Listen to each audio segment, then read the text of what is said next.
Hello students, welcome back to Bosco Campus Vision. Today we are moving on to a new topic, that is e-auction or electronic auction. So in this session we will discuss about the meaning, types, benefits and limitations of electronic auction. So what is an auction? An auction is a process of buying and selling goods and services by offering them up for bid, taking bids and then selling the item to the highest bidder. So option എന്ന് പറയുമ്പോൾ ലേലമാണ്. ഒരു ലേലം എങ്ങനെയാണ് conduct ചെയ്യുന്നതെന്ന് എല്ലാവർക്കും അറിയാം. So ഇവിടെയും goods അല്ലെങ്കിൽ സർവീസസ് വാങ്ങുകയും വിൽക്കുകയും ചെയ്യുന്ന ഒരു ആക്ടിവിറ്റിയാണ് ഓപ്ഷനിലും നടക്കുന്നത്. അതെങ്ങനെയാണെന്ന് വെച്ച് കഴിഞ്ഞാൽ by offering them up for bid, taking bids and then selling the item to the highest bidder. So bids വഴിയാണ് ഈ ലേലത്തിൽ ഓരോ കസ്റ്റമേഴ്സ് അല്ലെങ്കിൽ ബയേഴ്സ് വിളിക്കുന്ന വിലയാണ് ബിഡ് എന്ന് പറയുന്നത്. സോ ഓരോ ബയേഴ്സും ബിഡ് വിളിക്കും. അതിൽ ഏറ്റവും ഹയസ്റ്റ് ബിഡ് വിളിക്കുന്ന ബയറിന് അല്ലെങ്കിൽ കസ്റ്റമറിനായിരിക്കും ആ പർട്ടിക്കുലർ പ്രോഡക്റ്റ് സെല്ല് ചെയ്യുന്നത്. So online auctions or e auctions are computerised versions of traditional auctions where buyer bids against each other. So നമ്മളീ പറഞ്ഞ സാധാരണ അല്ലെങ്കിൽ ട്രഡീഷണൽ ഓപ്ഷൻ്റെ ഒരു കമ്പ്യൂട്ടറൈസ്ഡ് വേർഷനെയാണ് ഓൺലൈൻ ഓപ്ഷൻ അല്ലെങ്കിൽ ഇലക്ട്രോണിക് ഓപ്ഷൻ എന്ന് പറയുന്നത്. സോ ഈ ഫിസിക്കലി ചെയ്യുന്ന ഒരു ആക്ടിവിറ്റി ഓൺലൈനായിട്ട് കമ്പ്യൂട്ടറിൻ്റെ ഹെൽപ്പോടുകൂടി ഇൻ്റർനെറ്റ് മുഖേന ചെയ്യുന്ന ഒരു ആക്ടിവിറ്റിയാണ് നമ്മൾ ഓൺലൈൻ ഓപ്ഷൻ അല്ലെങ്കിൽ ഇലക്ട്രോണിക് ഓപ്ഷൻ എന്ന് പറയുന്നത്. ട്രഡീഷണൽ ഓപ്ഷൻസ് ഫിസിക്കലി നടക്കുന്നു, ഓൺലൈൻ ഓപ്ഷൻസ് ഒരു വെർച്വൽ സ്പേസിൽ നടക്കുന്നു. അതാണ് ഇത് തമ്മിലുള്ള മെയിൻ വ്യത്യാസം. And the availability of vast number of businesses or individuals make online auction so powerful, allowing sellers to get the best price. So this is all about the meaning of an electronic auction. So next we have the benefits of e-auction. The first one is the buyers get an opportunity to find unique items and collectibles. So most cases unique അല്ലെങ്കിൽ rare items ഒക്കെയാണ് ഈ ഓപ്ഷന് വെക്കാറുള്ളത്. So എൻ്റെ first benefit എന്ന് പറയുന്നത് ബയേഴ്സിന് അങ്ങനെയുള്ള unique items വാങ്ങാനുള്ളൊരു opportunity ലഭിക്കുന്നത് തന്നെയാണ്. Second, participation in ഈ auctions can be entertaining and exciting to the buyers. Buyers may feel more excited and entertained, comfortable while participating in e-auctions. And buyers can bid from anywhere with the help of a third party. Buyer can remain anonymous. ഒരു ബയറിന് ഒരു third പാർട്ടിയുടെ സഹായത്തോടു കൂടി ഒരു E ഓപ്ഷനിൽ participate ചെയ്യാം, അയാളുടെ വ്യക്തിത്വം വെളിപ്പെടുത്താതെ. Then the sellers can increase the revenue by broadening bidder base. സെല്ലേഴ്സിന് റവന്യൂ ഇൻക്രീസ് ചെയ്യാൻ സാധിക്കും. എങ്ങനെയാണ്? ആ ബിഡ് പ്രൈസിൻ്റെ ബേസ് ലെവലൊന്ന് ഇൻക്രീസ് ചെയ്തുകൊണ്ട്. Then the sellers get an opportunity to bargain instead of selling at a fixed price. So normal കേസസിലൊക്കെ fixed പ്രൈസിൽ സെല്ല് ചെയ്യുന്നതിനേക്കാൾ ഉപരിയായിട്ട് ഇവിടെ ബാർഗെയിൻ ചെയ്ത് സെല്ലേഴ്സിന് കുറച്ചും കൂടി ഹയർ പ്രൈസിന് പ്രോഡക്ട്സ് വിൽക്കാനായിട്ട് സാധിക്കും. The last one is the sellers can save the commission to the intermediaries. So ഈ ഓപ്ഷനിൽ ഒരു സെല്ലർ ഡയറക്റ്റായിട്ട് ഒരു കൺസ്യൂമറുമായിട്ട് കോൺടാക്ട് ചെയ്യുകയാണ്. അവിടെ ഒരു ഇൻ്റർമീഡിയറിയുടെ അല്ലെങ്കിൽ ഒരു മിഡിൽമാൻ്റെ ആവശ്യം അവിടെ ഇല്ല. സോ ബൈ യൂസിങ് ഈ auction an seller can reduce or save the commission amount that is to be given to the intermediaries.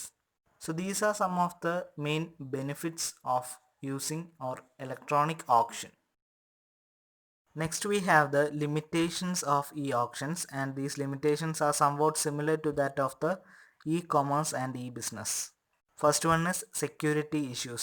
Many of the C2C auctions conducted on the internet are not secured because they are done on an unencrypted environment.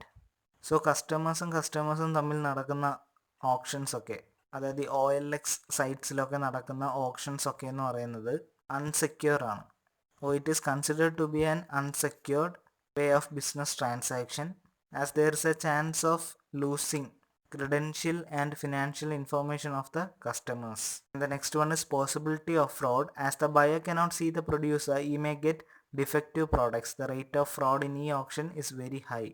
So ഇവിടെ producer കൺസ്യൂമറിനെയും കാണുന്നില്ല, consumer പ്രൊഡ്യൂസറിനെയും കാണുന്നില്ല. So there is a chance of being cheated. So that is another disadvantage or limitation of e-auction. And the next one is limited number of participation. Limited participation may be disadvantages to sellers who usually benefit from large pool of buyers. So normal കേസസിൽ ഒരു large number of ബയേഴ്സിൻ്റെ നടുവിൽ വിൽക്കാൻ പറ്റുന്ന ഒരു സാധനം option വെച്ചിട്ട് participation കുറവാണെങ്കിൽ അത് സെല്ലേഴ്സിന് വലിയൊരു ഡിസഡ്വാൻറ്റേജ് തന്നെയാണ്.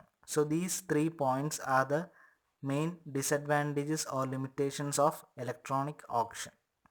Next we have the types of e-auction. There are mainly two types of electronic auction, that is forward auction and reverse auction. The goal of forward auction is to get the highest price for the product, and the goal of reverse auction is to get the product at a lower price. So coming to the first one, we have forward auctions. Forward auctions are auctions which can be used by the sellers to sell their items to many potential buyers. Sellers and buyers can be individuals, organizations, etc. Items are commonly placed at a special site for auction. Buyers can continuously bid for the item they are interested in. Eventually, the highest bidder wins the item. So forward ഓപ്ഷൻസിൽ മെയിനായിട്ടും ഒരു single supplier അല്ലെങ്കിൽ ഒരു single സെല്ലറും ഒരു large number of ബയേഴ്സുമാണ് ഉള്ളത്. So seller അല്ലെങ്കിൽ supplier ആ particular product ഓപ്ഷന് വെച്ചേക്കാണ്. സോ ബയേഴ്സിന് അവരുടെ ബിഡിങ് സ്റ്റാർട്ട് ചെയ്യാം. അതിൽ ഹയസ്റ്റ് ബിഡ് ചെയ്യുന്ന ആൾക്കായിരിക്കും ആ സപ്ലയർ പ്രോഡക്റ്റ് വിൽക്കുന്നത്. സോ ഈ ഒരു പർട്ടിക്കുലർ ആക്ടിവിറ്റി ഒരു ഓൺലൈൻ വെബ്സൈറ്റിൽ നടത്തുമ്പോഴാണ് അതിനെ നമ്മൾ ഓൺലൈൻ ഫോർവേഡ് ഓപ്ഷൻസ് എന്ന് പറയുന്നത്. So an example for such type of website which conducts this type of auction is eBay. And there are mainly 4 types of forward auctions. The first one is English auction, which is similar to that of a forward auction. That is, it begins with a lower price and go up to a higher price that the supplier needs. And the second one is Dutch auction. In that, the bid begins at extremely higher price and then drops down. The best example of such Dutch auctions is the sales of vegetables. In the beginning, the prices will be at a higher rate and later the price drops down. And the third one is Japanese auction. In this auction, the last bidder remaining wins the auction. So Japanese auctions പ്രൈസിൻ്റെ ബേസിസിലല്ല, അതേസമയം ടൈമിൻ്റെ ബേസിസിലാണ്. Last remain ചെയ്യുന്ന ബിഡറിനായിരിക്കും ആ ഒരു particular option win ചെയ്യാൻ സാധിക്കുക. And the next one is Yankee auction. It is same as Dutch auction except single item it is now as a whole lot. Dutch ഓപ്ഷനിൽ individual അല്ലെങ്കിൽ single items ആണ് ഓപ്ഷന് വെക്കാറ്.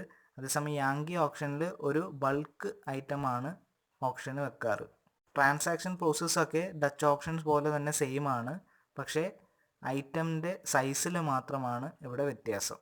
So using forward auction is a cost-effective way of acquiring new customers, testing new products or establishing pricing points.